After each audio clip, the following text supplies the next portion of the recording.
हनुमान ज्ञान गुण सागर, जय कपीस तिहु लोक उजागर। अंजना,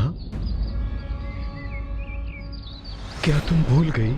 ऋषिवर मतंग ने कहा था कोई स्वयं ही आएगा हनुमान को इस स्थिति से उबारने के लिए। किंतु ये तो उबारने के स्थान मेरे पुत्र को मुझसे छीन लेना चाहते।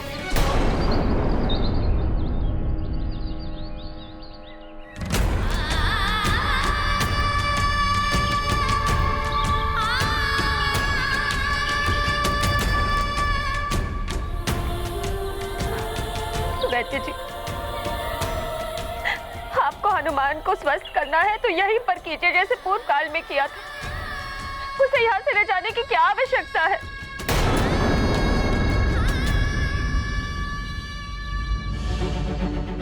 अंजना, यदि कोई संकट होता तो ऋषिवर मतंग हमें पहले ही अवगत करा देते। हनुमान को स्वस्थ करने के लिए हमें यह त्याग करना होगा, अन्यथा यदि हनुमान अस्वस्थ रह गया तो क्या होगा?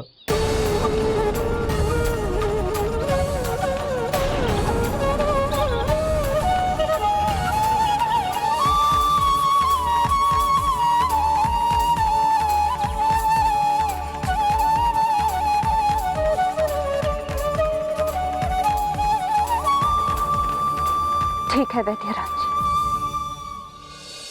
ले जाइए हनुमान को।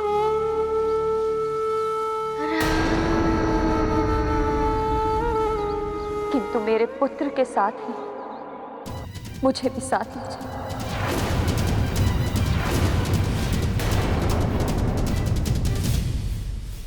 ये कदापि संभव नहीं है महाराज।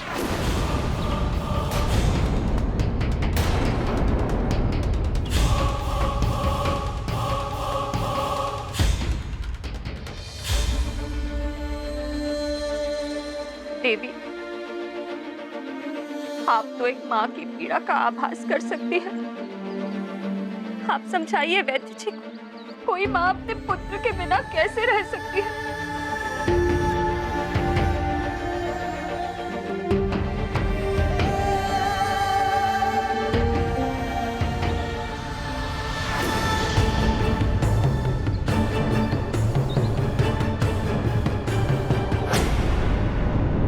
पिशाचराज, रावण को तुम्हारी आवश्यकता है, प्रकट हो।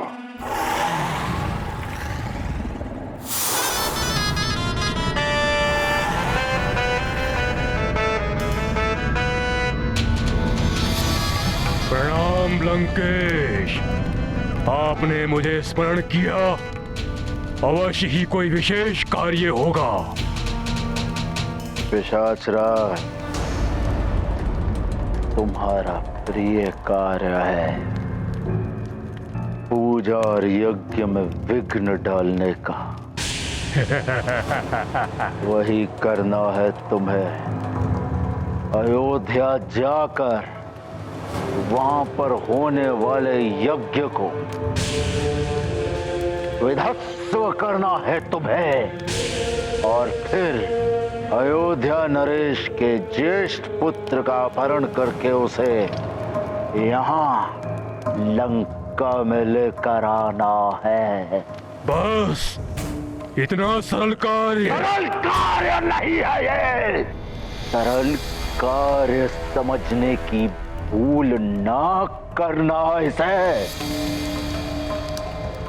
दशरथ का ज्येष्ठ पुत्र महाछल्या नर रूपी नारायण है।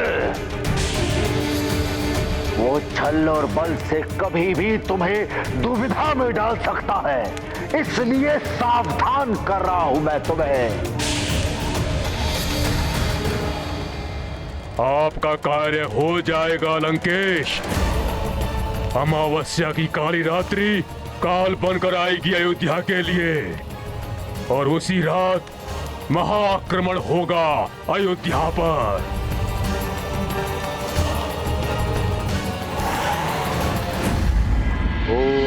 होमाग्नाय स्वाहा। ओम यज्ञदेवाय नमः। स्वाहा।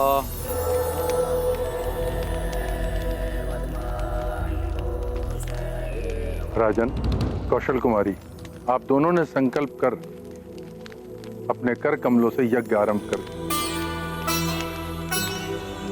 अब आप राजकाज हेतु उठ सकते हैं। आगे की विधि के लिए आवश्यकता पड़ने पर आपको पुनः बुला लिया जाएगा। बस आपको यज्ञ संपन्न होने तक अहिंसा के प्रण का पालन करना होगा। जैसे आपकी आज्ञा गुरुदेव। मात्र मैं ही नहीं, संपूर्ण अयोध्या इस वचन का पालन करेगी। प्रणाम गुरु। कल्याण।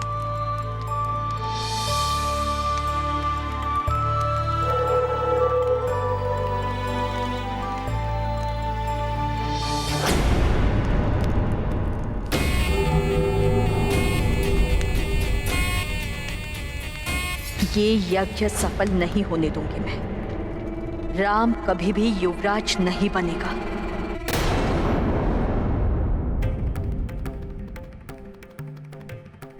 अर्थात आप सब में कोई भी ऐसा नहीं है जो मेरी पीड़ा समझ सकता है।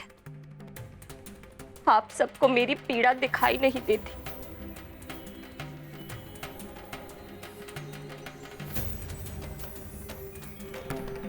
किंतु मैं जानती हूं है कोई ऐसा जो मेरी पीड़ा समझता है।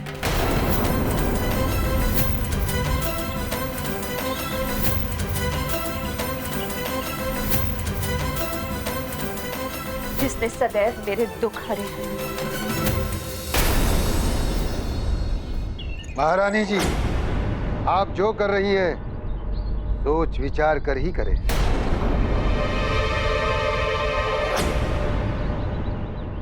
मान जाओ अंजना।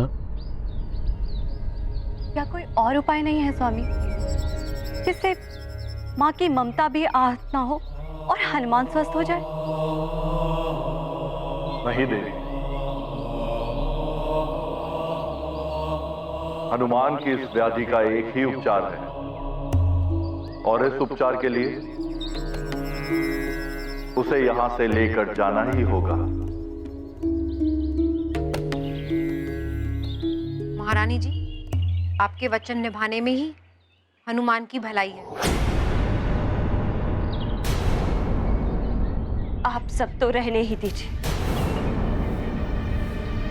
मेरे हनुमान का भला मेरे महादेव करेंगे।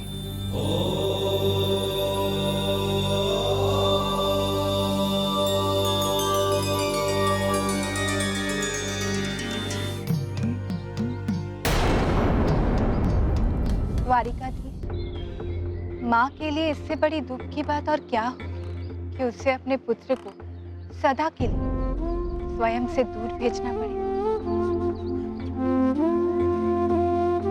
किसका क्या कर्म होगा, कौन कब किस पथ का अनुसरण करेगा, ये सब नियति ही निर्धारित करती है। इसीलिए यदि नियति ने हनुमान को राम से मिलाने का, उनके साथ रहने का विधान किया है, तो ये होकर ही रहेगा प्रिय।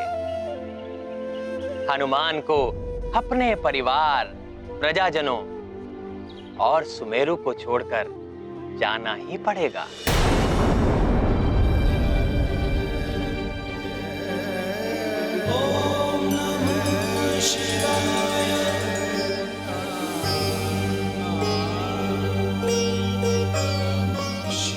हे करुणा निधान, हे दया के सागर, दया करिए प्रभु। मेरे जीवन दीप की ज्योति है मेरा हनुमान। मेरे हृदय का प्राण है हनुमान। उसे पूर्व की ही भांति सामान्य कर दीजिए, जिससे कि मुझे हनुमान को वैद्यराज जी के साथ न भेजना पड़े। कृपा करिए प्रभु, कृपा करिए।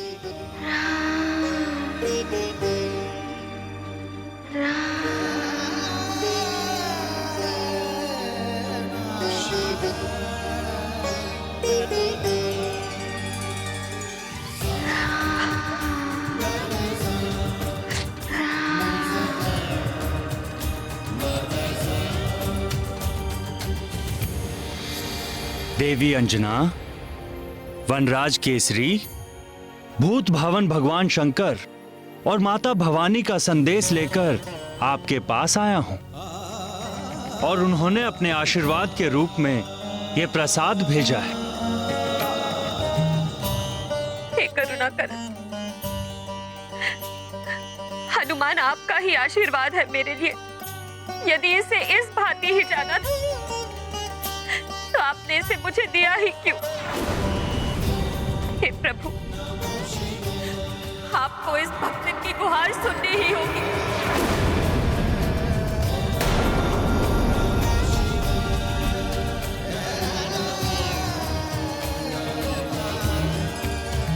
मेरे पुत्र को स्वस्थ कर दीजिए, स्वस्थ कर दीजिए मेरे पुत्र, कृपा कीजिए, स्वस्थ कीजिए मेरे पुत्र को, ठीक कीजिए उसे।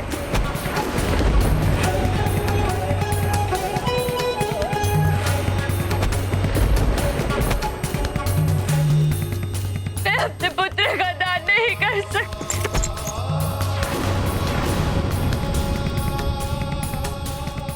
आपको मेरे पुत्र को स्वस्थ करना ही होगा। मेरे पुत्र को स्वस्थ कर दीजिए।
शिवाय।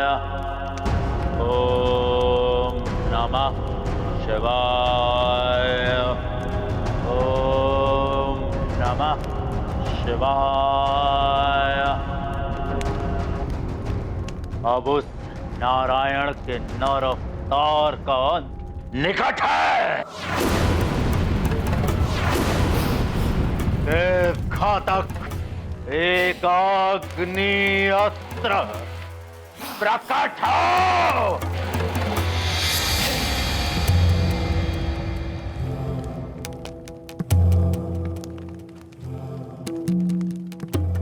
ये आपका ही आशीर्वाद है महादेव कि आज आपके रावण के पास देव घातक एक अग्नि अस्त्र है और इस अस्त्र की प्रथम भेंट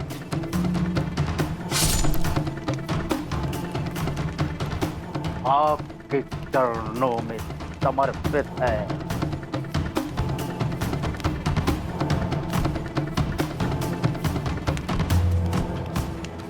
बस इतना आशीर्वाद प्रदान करें महादेव कि जिस कार्य को संपूर्ण करने के लिए इस अस्त्र का निर्माण हुआ है वो सफल हो।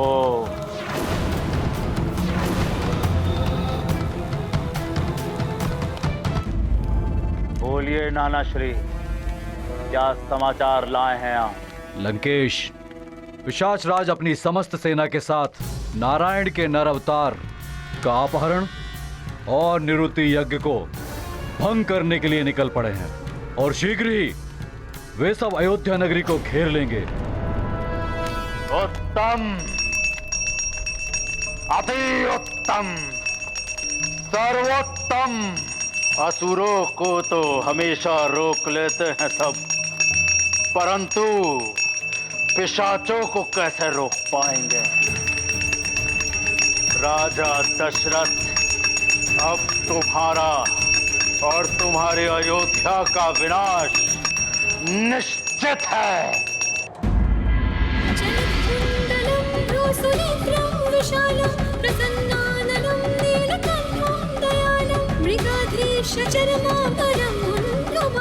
प्रियं शंकरं सर्वनाथं भजामि। प्रियं शंकरं सर्वनाथं भजामि। नमः शिवाय, ओम नमः शिवाय, ओम नमः शिवाय, ओम नमः शिवाय, ओम नमः शिवाय, ओम नमः शिवाय।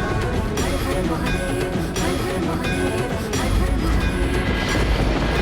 प्रियं शंकरं सर्वनाथं भजामि। प्रियं शंकरं सर्वनाथं भजामि। प्रियं शंकरं सर्वनाथं भजामि। प्रियं शंकरं सर्वनाथं भजामि।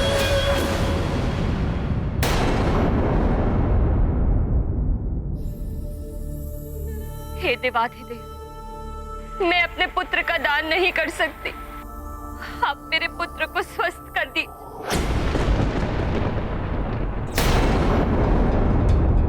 हनुमान, हनुमान,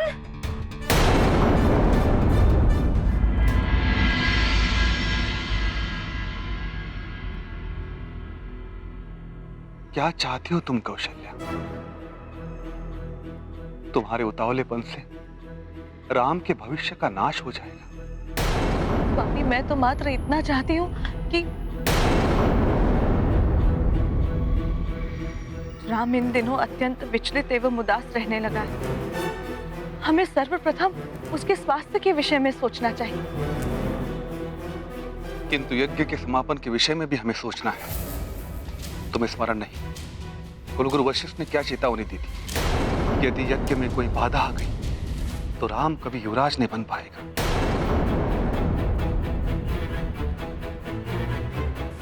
परंतु स्वामी, राम का इस प्रकार विचलित रहना भी तो राम के स्वास्थ्य के लिए उचित नहीं।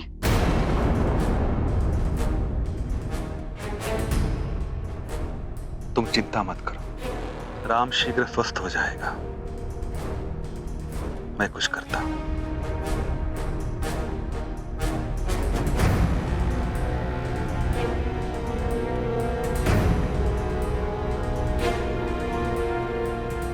सुनना सबका, करना मन का मंत्र यही है मंथरा का। यही है अवसर ज्येष्ठ रानी जी से बात करने का। ज्येष्ठ रानी जी,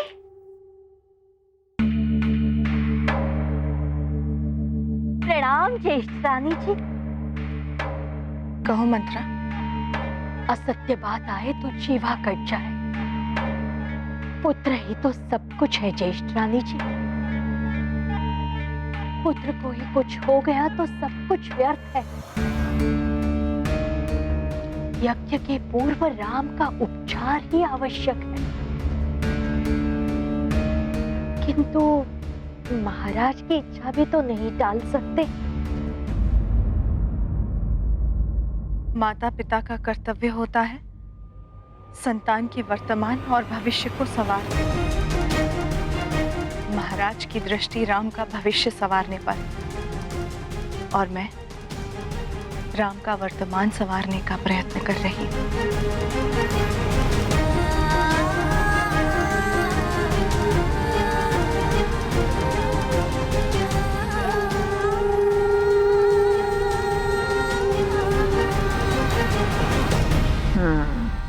तुम सुधारती रहो पटरानी। बिगाड़ने के लिए मैं शीघ्र ही कुछ करूं। हनुमान, हनुमान कहाँ है? कहाँ है मेरा पुत्र? यही तो था तुम्हारे पास।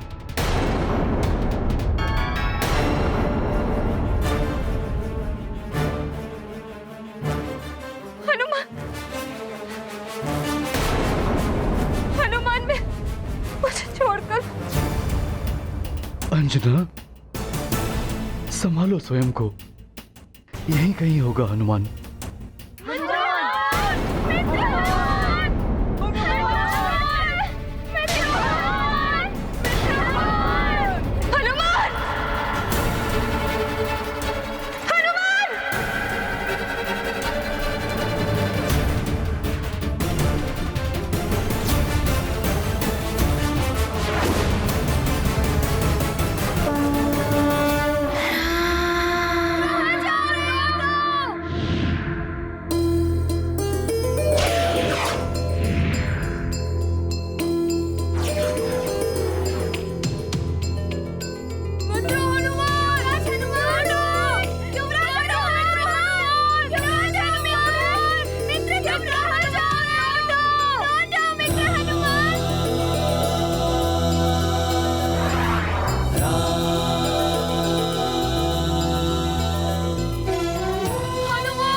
श्री राम